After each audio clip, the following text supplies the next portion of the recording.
Hello, class. Welcome back. I know you've all enjoyed your lunch, hopefully. Um, it's a beautiful day, so I am going to also hope that you enjoyed recess. Yeah, was my favorite part of the day as well. But we're down to the last part of our day here, and we are going to do something a little different today. So, if I were to tell you roses are red, violets are blue, I rather enjoy peanut butter. How about you? What is that? Can anybody tell me what that is? What is that an example of? Jim, yeah, it's a poem. Now it doesn't rhyme perfectly, but it is a poem. Now, do poems always need to rhyme? Sam, that's right. No, good job. They don't always rhyme. Poems can be quite a few different things. There's lots of different styles of poetry. Um, so does anybody have any examples of poems that they'd like to share? No, just is this kind of the first time that you guys are like really diving into poetry? Okay, not a problem at all, because I have some examples prepared to share with you all. Now, before we do that, let's discuss poetry a little bit more. Do poems have to be long? No. What about short? Do they need to be short, like one line, three lines? No. Can they be either or anywhere in between? That's right, Kyle. Good job. They can. Poems can be super short, they can be very long, they can be all over the place in between. Now, what kinds of things can we write poetry about? Tammy, I'm sorry, what did you say? If you wanted to write a poem about ketchup, you absolutely could write a poem about ketchup.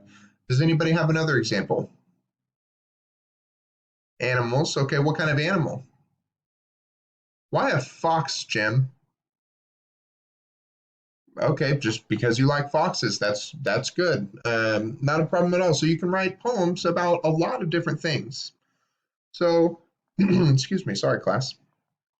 I don't know if any of you have ever heard of or read any of Shel Silverstein's poems, but when I was a kid and I was going to school, I read them all the time.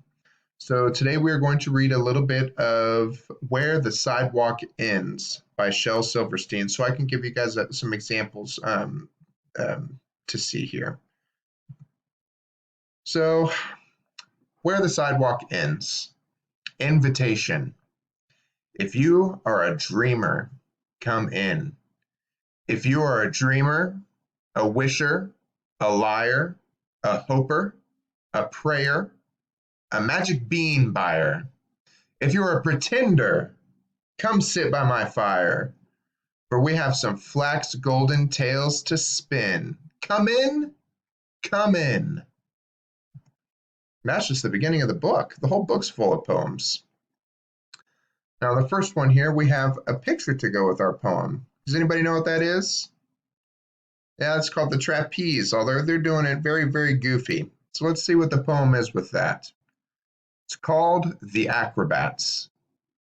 I'll swing by my ankles. She'll cling to your knees as you hang by your nose from a high up trapeze.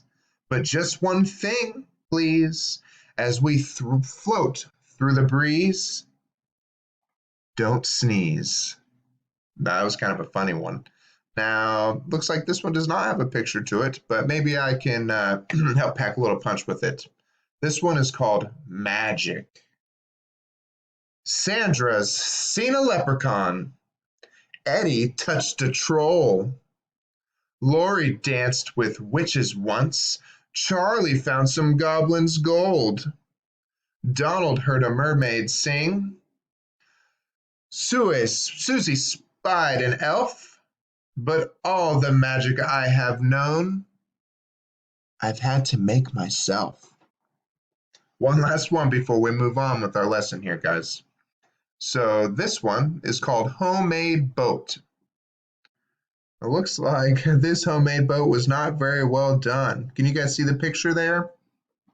Yeah, looks like their boat's sinking. Well, let's see what the poem has to say about it. Homemade boat.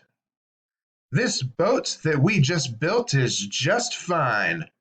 And don't try to tell us it's not. The sides and the back are divine. It's the bottom, I guess we forgot. So they did forget the boat sank. Let's go ahead. We're going to do one more. Ooh, this one is really fun. It's kind of a longer one too. All right, everybody ready? This one is called Ickle Me, Pickle Me, Tickle Me Too. Ickle me, pickle me, tickle me too. Went for a ride in a flying shoe. Hooray! What fun! It's time we flew. Said Ickle me, pickle me, tickle me too. Ickle was a captain, and Pickle was crew, and Tickle served coffee and mulligan stew. As higher and higher and higher they flew. Ickle me, pickle me, tickle me too. Ickle me, pickle me, tickle me too. Over the sun and beyond the blue. Hold on, stay in, I hope we do, cried Ickle me, pickle me, tickle me too. Ickle me, pickle me, tickle me too. Never returned to the world they knew, and nobody knows what's happened to dear Ickle me, pickle me, tickle me too. So as you can see, guys, there's all sorts of different kinds of poems out there about all sorts of different weird things. We had a couple there that were kind of decent sized. We had some that were a little shorter, and then we had that last one was long. So that was Shel Silverstein's Where the Sidewalk Ends. I'm pretty sure our library has a copy, though if you guys, we will have some time at the end of this lesson to read some more off of the book from the website I have here as well. Now, we're going to key in a little bit different element here with our poems. And it's cause and effect. Can anybody tell me what a cause is? A cause. I'm sorry, Cal, what'd you say? Yes. So a cause is something that happens that spurs change in something else. So it's something that makes a condition or creates an action. So if that's what cause is, what would an effect be? I'm sorry, Tammy? You're right. Yeah, that's right. So an effect is what happens from the cause. It's a change. It's the change that comes from the cause. So reading some of these poems, for example, we read that last one, Ickle me, pickle me, tickle me too. So that was a long poem. It was kind of fun. It had some different elements to it. So if the poem being fun and funny is perhaps the cause, what would the effect be? What did the effect have on us? What was the effect there? Right, Susie, that we laughed, that we enjoyed it. So that's kind of a very simple version of cause and effect. We're going to dive a little bit more into that here in just a minute. So what I'm going to have you do now, we are going to line up. You're going to follow me outside, and we're going to go for a little nature walk. Now I need each of you to bring your notepad and pencil for our walk. And I want you to take notes on some of the different things that you see outside in nature. And I want you to take notes on those things, details, what it looks like, what it feels like, what it smells like, where it comes from, where you saw it at, anything and everything you can think of, because you're going to select one thing that you see on your nature walk, and you are going to use it to create poetry. So follow me, class. Let's head on outside. And then after our walk, we will come back into the class and we will have just a touch briefly on haikus. Welcome back, class. Everybody have a seat. That was fun. Thank you for behaving and staying with me while we're outside. It looked like everybody took some fantastic notes. I hope you all have selected what you would like to write your poetry about. Can anybody tell me what a haiku is? Yeah, Garrett, that's right. So haikus are kind of shorter poems, and they're based on syllable usage, and they do come from Japan. Good call on that.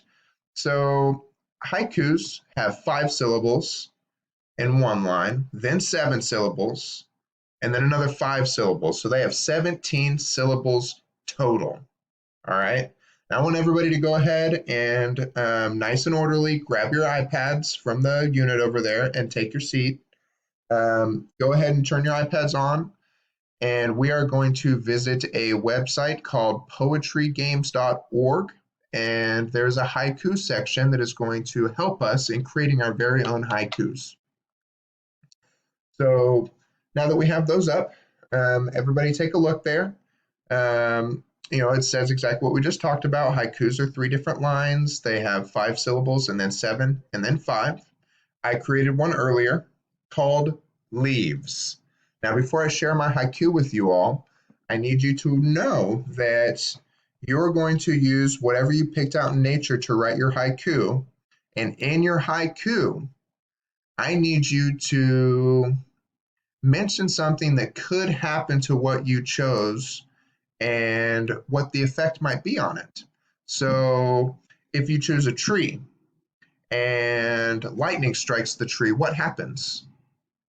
Okay, so for mine, I chose leaves. Brown leaves in the trees. They fall and are stepped on. They now turn to dust. So as you can see, haikus do not need to be, they don't have to rhyme. They're not very long. Excuse me. So on your desk, each of you have a Heartstock note card. And I want you to use your iPad on that website to create your haiku. And then when you're done, please write it down on your note cards with your name on the back, and then bring your note cards up to me. I'm going to do something special with them, so you each have a little something that you can take home later this week. Some time passes, everybody gets their note cards handed in. For the last part of this lesson, guys, we are going to make one more poem on our website here with your iPads. And if you go to your poem section, there's one called Biological Poem. Now, this one is going to provide a little more depth on what you chose to write your haiku about. So I chose leaves for mine. Sam, I think you said you chose bees, and you chose flowers. Somebody chose sunshine. Good choices, guys. Now I want you to use that topic and make a biological poem. When you're done, please let me know. I will help everybody print that out, and then I would like you each to create an illustration to go with your poem. Some time passes, everybody finishes. All right, guys, wonderful, fantastic job today. I'm going to get your haiku books created and put together so everybody can have a haiku book to take home. Good job on your biological poems and your illustrations. They were beautiful. Do we understand what a rhyme is?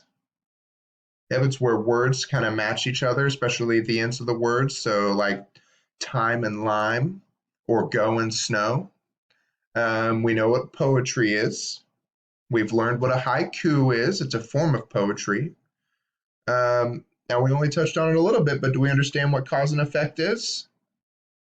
Yes, yes, it's a relationship. It's something that happens.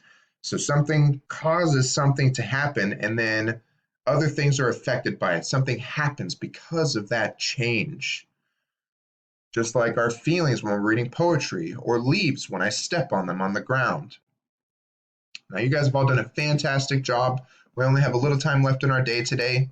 So, what I think we're going to do is everybody's going to take some turns reading from where the sidewalk ends, one at a time. I'll have you guys come up to the class.